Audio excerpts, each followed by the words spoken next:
Saudara-saudari terkasih di dalam Tuhan Yesus Kristus, semoga kita semua dalam keadaan sehat bersama keluarga. Saat ini marilah kita mendengarkan bacaan kitab suci dan renungan harian Jumat 28 Agustus tahun 2020. Bacaan pertama. Bacaan dari surat pertama Rasul Paulus kepada jemaat di Korintus. Saudara-saudara, Kristus mengutus aku bukan untuk membaptis, melainkan untuk memberitakan Injil, dan ini pun bukan dengan hikmat perkataan, supaya salib Kristus jangan sampai menjadi sia-sia. Sebab pemberitaan tentang salib memang suatu kebodohan bagi mereka yang akan binasa, tetapi bagi kita yang diselamatkan, pemberitaan itu adalah kekuatan Allah. Karena ada tertulis, "Aku akan membinasakan hikmat orang-orang arif dan melenyapkan kearifan orang-orang bijak." Di manakah terdapat orang berhikmat? Di manakah si ahli Taurat? Di manakah orang cerdik pandai dari dunia ini? Bukankah Allah telah membuat hikmat dunia ini menjadi kebodohan? Sebab hikmat Allah telah menentukan bahwa dunia dengan hikmatnya tidak mengenal Allah. Oleh karena itu, Allah berkenan menyelamatkan mereka yang percaya berkat kebodohan pemberitaan Injil. Orang Yahudi menuntut tanda, dan orang Yunani mencari hikmat. Tetapi kami memberitakan Kristus yang tersalib, suatu sandungan bagi orang Yahudi dan kebodohan bagi orang bukan Yahudi. Tetapi bagi mereka yang dipanggil, baik Yahudi maupun bukan Yahudi, Kristus adalah kekuatan dan hikmat Allah. Karena yang bodoh dari Allah lebih besar hikmatnya daripada manusia, dan yang lemah dari Allah lebih kuat daripada manusia. Demikianlah sabda Tuhan. Syukur kepada Allah. Bacaan Injil. Inilah Injil Yesus Kristus menurut Matius. Dimuliakanlah Tuhan. Pada suatu hari, Yesus mengucapkan perumpamaan ini kepada murid-muridnya. Hal kerajaan surga itu seumpama 10 gadis yang mengambil pelitanya dan pergi menyongsong pengantin. 5 di antaranya bodoh dan 5 bijaksana. Yang bodoh membawa pelita tetapi tidak membawa minyak. Sedangkan yang bijaksana selain pelita juga membawa minyak dalam buli-bulinya.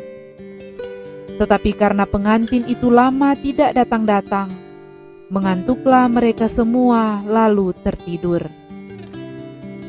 Tengah malam, terdengarlah suara berseru, "Pengantin datang, songsonglah dia."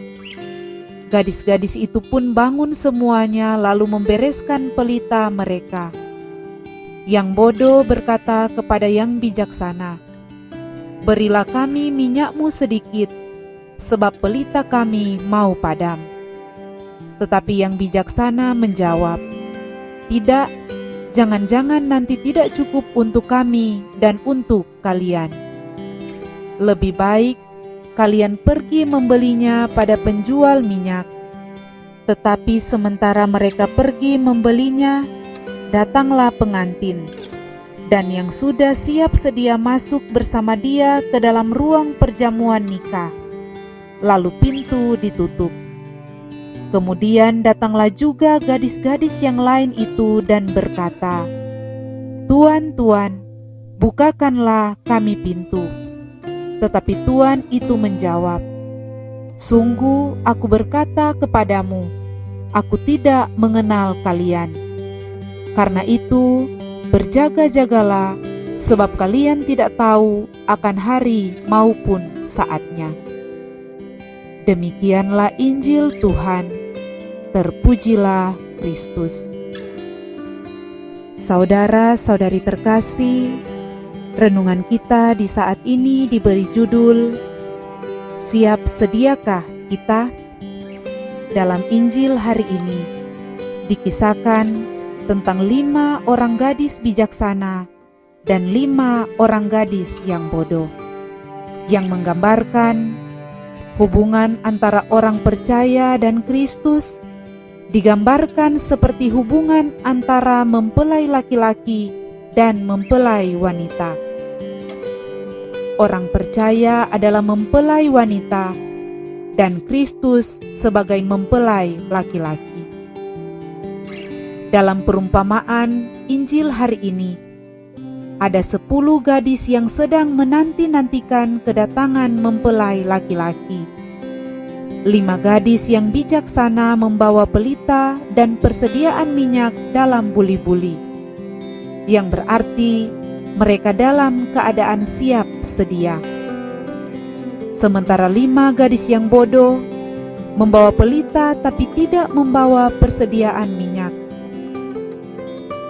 Minyak adalah lambang persekutuan yang karib dengan Tuhan, iman yang sejati, serta kebenaran hidup.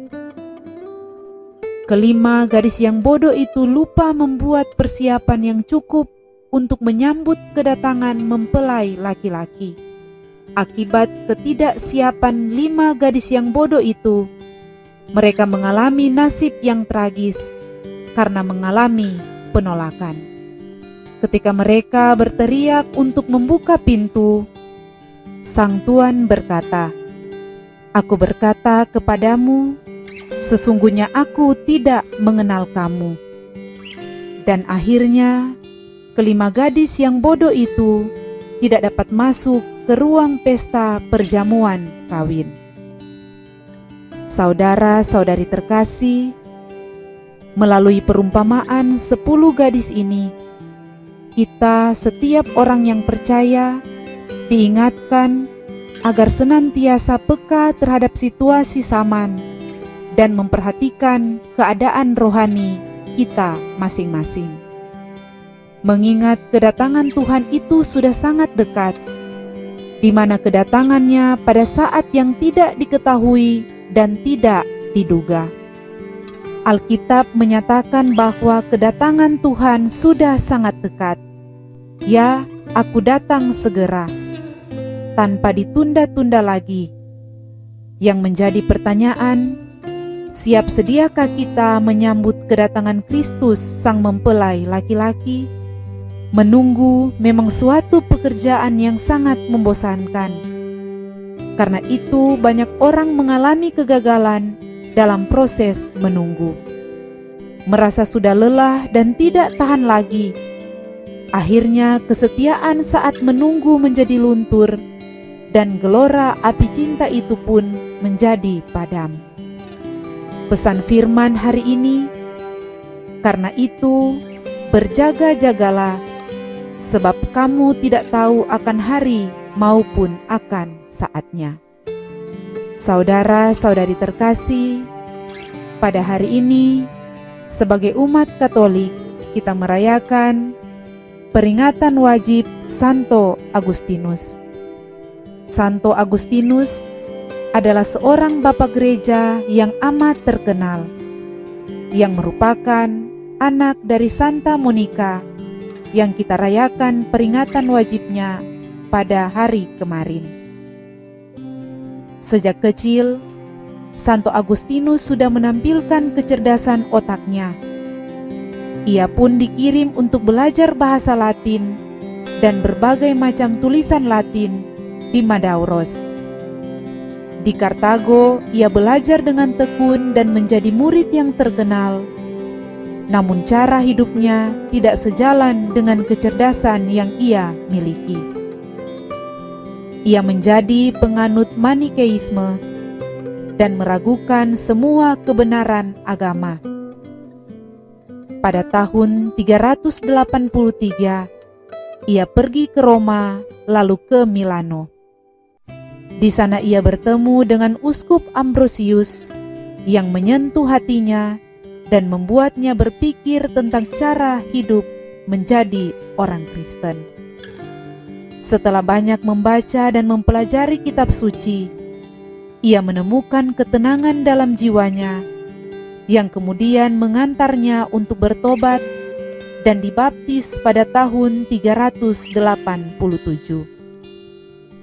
Tahun-tahun awalnya sebagai orang Kristen dihabiskan dengan doa bersama dengan rekan-rekannya. Santo Agustinus pun ditabiskan menjadi seorang imam dan ditempatkan di Hippo. Di sanalah ia diangkat menjadi uskup. Tak terbilang banyaknya orang berdosa yang kemudian bertobat karena pewartaan dan tulisan-tulisannya. Santo Agustinus meninggal dunia pada tanggal 28 Agustus tahun 430 tatkala bangsa Vandal mengepung daerah Hippo. Itulah sekilas kisah hidup tentang Santo Agustinus yang kita peringati pada hari ini. Semoga demikian. Amin.